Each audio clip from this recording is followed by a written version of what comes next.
যখন সময় আসবে আমি ঠিক আসবো। আমার সাধু সঙ্গ খুব ভালো লাগতো।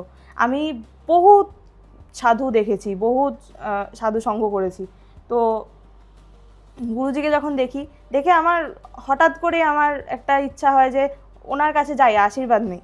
তো যখন যাওয়ার পর সামনে বসে প্রণাম করি। গুরুজি চোখ বন্ধ করেছিলেন।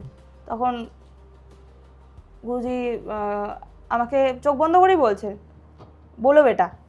তো আমি তখন বললাম যে গুরুজি আশীর্বাদ कीजिए। তো তখন গুরুজি বললেন কি আশীর্বাদ করলো।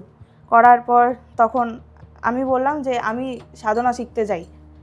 তো গুরুজি হেসে তখন বলেছে যে যখন সময় আসবে আমি ঠিক আসবো তোকে সাধনা শেখাতে।